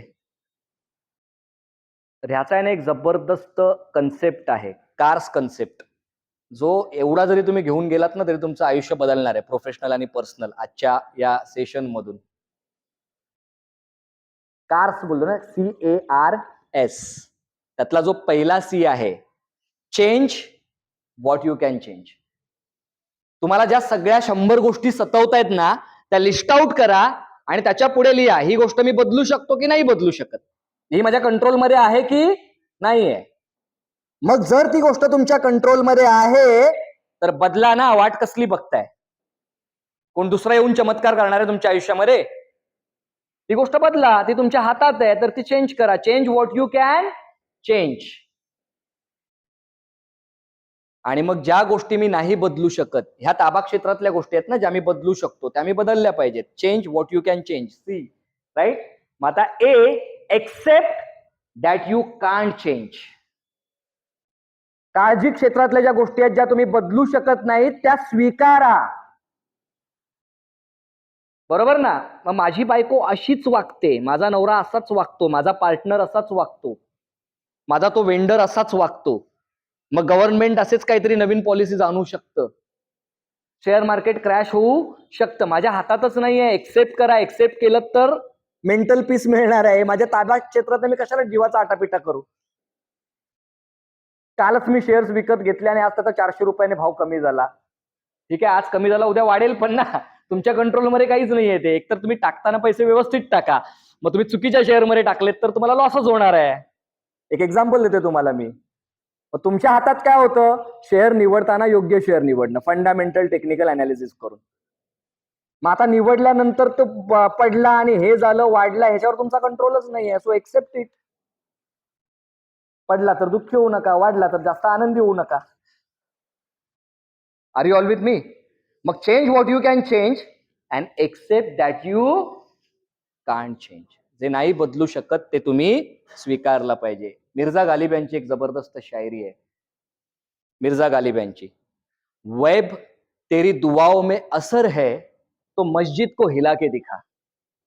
वेब तेरी दुआओं में असर है तो मस्जिद को हिला के दिखा, नहीं तो 2 घुट पी और मस्जिद को हिलता हुआ देख. आयदर तुला वाटतं मी हलवू शकतो तर हलव जाऊन, नाही तर मग 2 घोट पी, दारू पी आणि बघ ते हलताना तुला दिसेल. Either change it or accept it. त्याचा दुसरा काहीच मार्ग नाही. एकतर लढा नाही तर सोडा. Are you all with me? मग कुठे लढायचं आणि कुठे सोडायचं ही अक्कल आपल्याला देवाने दिली, त्याच्यापेक्षा मोठं काहीच नाही आपल्या आयुष्यामध्ये. मग change what you can change, accept that you can't change, आणि मग आर. मग आता एखादी अशी गोष्ट जी मी चेंजही करू शकत नाहीये आणि मी ते एक्सेप्ट पण करू शकत नाहीये ना. मला माहिती आहे की अरे हे माझ्या कंट्रोलच्या बाहेरच आहे, मला ते बदलता येत नाहीये आणि मला एक्सेप्टही होत नाहीये. तर मग सिम्पली त्या सिच्युएशन पासून स्वतःला वेगळं करा. Remove yourself from the situation you can't accept. बदलूही शकत नाही आणि एक्सेप्टही करू शकत नाही. का पडून राहताय तिकडे? का अशाच लोकांमध्ये राहताय जे तुमच्यात निगेटिव्हिटी भरतात? Yes or no? मग तुम्ही त्या सिच्युएशन पासून स्वतःला वेगळं करा. मला माहिती आहे इथे मी गेलो हे बदलणार पण नाहीये आणि मला ते एक्सेप्टही होत नाही समोरच्यांचं वागणं. तर स्वतःला रिमूव्ह करा त्या सिच्युएशन पासून. आता मयूरला प्रश्न पडला, मग मला रिमूव्ह पण होता येत नसेल तर? घरातच सिच्युएशन आहे, मी हलूच शकत नाही तिथून ना. असे अशा सिच्युएशन असतील ना ज्या मी चेंजही नाही करू शकत, एक्सेप्टही नाही करायचं, आणि मी याच्यापासून लांब जायचं म्हटलं तर मी रिमूव्ह पण नाही करू शकत. तर मग येतो दुसरा आर, कारचा दुसरा R, rise above what you cannot accept, cannot change and you cannot remove from that situation.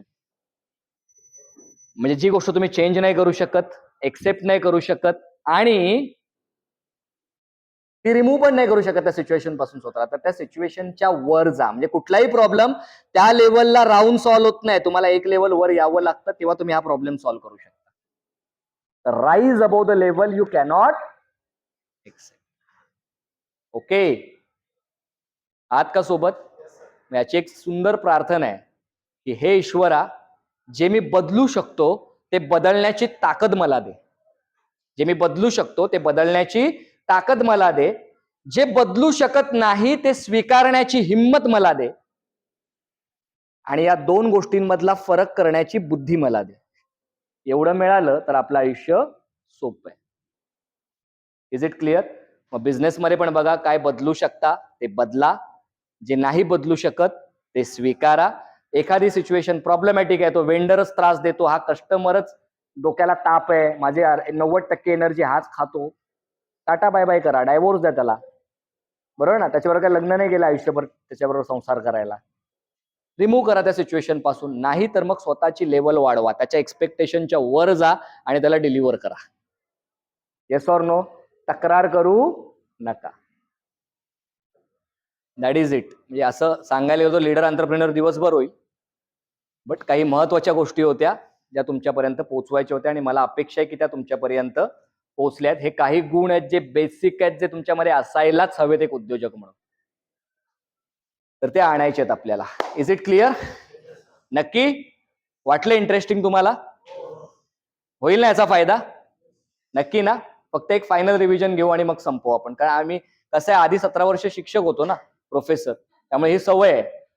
बरोबर? काय काय शिकलो आपण? सारांश आपल्याला समराईज करायचंय.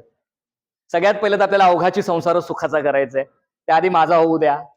आपल्याला स्वतःमध्ये बदल केला पाहिजे. मग त्यासाठी माइंडसेटवर आधी काम केलं पाहिजे. मग अबंडंट माइंडसेट आपल्याला घ्यायचंय, स्केअरसिटी मधून आपल्याला बाहेर यायचंय. बरोबर? त्यानंतर क्वेश्चन्स आपण केले जे क्लॅरिटी देतील आपल्याला आयुष्याबद्दल, आणि दूरदृष्टीवर आलो आपण. मग आपला विचार हा नेहमी पुढचा असला पाहिजे आणि आपल्या स्वप्नामध्ये सगळ्या लोकांचा समावेश पाहिजे जे आपल्याशी कनेक्टेड आहेत. बरोबर? मग त्यानंतर ती माणसं जर आपल्याला टिकवायची आहेत तर पहिलं तर डेलिगेशन व्यवस्थित करा. मग ते 4 टप्पे आपण पाहिले डेलिगेशनचे, आणि त्यानंतर मग त्यांच्या नीड्स काय असतात, ते बेसिक नीड पासून अगदी त्यांच्या सेल्फ ऍक्च्युअलायझेशन पर्यंत, जिकडे ते हायेस्ट पोटेन्शियल यूज करतील, इथपर्यंत आपण गोष्टी बघितल्या. मग त्यानंतर समस्या ते संधी, आणि त्यामध्ये आपण 4 टप्पे बघितले कोणत्याही समस्येला संधीमध्ये कन्वर्ट करण्याचे. त्यातला पहिला टप्पा काय होता? नाही, ते लांब राहिलं. समस्या ते संधी. समस्येला संधीत रूपांतरित करण्यासाठी सगळ्यात पहिलं काय करायचं, जे महाराजांनी केलं तहानंतर, काय? एक्सेप्ट करा. दुसरं, विश्वास बाळगा की परिस्थिती बदलेल. आधी पण मीच केलं होतं, आता पण मीच करणार आहे. बरोबर? बदलणार परिस्थिती. त्यानंतर ऑप्शन शोधा की आपण यातून बाहेर कसं पडू शकतो, आणि मग त्यातला बेस्ट ऑप्शन चूज करा आणि त्याच्यावर काम करा. त्याच्यावर एक व्हिडिओ मी तुम्हाला पाठवतो माझा, सर्व्हायव्हल टू रिव्हायव्हल. जे महाराजांनी ह्या सिच्युएशन मधून कसे, कोणत्या टप्प्यातून बाहेर पडले, ऑप्शन्स काय शोधले त्यांनी, की जेणेकरून त्यांनी एवढं मोठं यश पुढे गाठलं. तर त्याचा एक व्हिडिओ मी शेअर करेन तुम्हाला माझा. आणि त्याच्यानंतर काय बघितलं? कॅल्क्युलेटेड रिस्क, ज्यामध्ये होणारा फायदा मोठा आणि नुकसान छोटं. टेस्लाचं एक्झाम्पल लक्षात ठेवायचं, इलॉन मस्कचं. आणि शेवटचं रिस्पॉन्सिबिलिटी घ्या, ज्यामध्ये कार्सचा कन्सेप्ट होता. त्यातला पहिला सी म्हणजे change what you can change. A, accept that you can't change. R, remove yourself from the situation you can't change and can't accept. आणि चौथं, rise above the level you can't change, can't accept and can't remove from. या situation मधून तुम्ही जर बाहेर पण पडू शकत नाही आहात, ती बदलूही शकत नाही, किंवा तुमच्या लेवलला ती बदलत नाही ना, मग ती लेवल वाढली पाहिजे, तर तुम्ही ती बदलू शकाल भविष्यात. Okay, so that is it. मस्त प्रवास होता आपला 10 सेशन्सचा, आणि त्यात नवीन आज बरेच मेंबर्स आले. खूप आनंद वाटला, तुम्ही आमच्या या फॅमिलीचा हिस्सा झालात.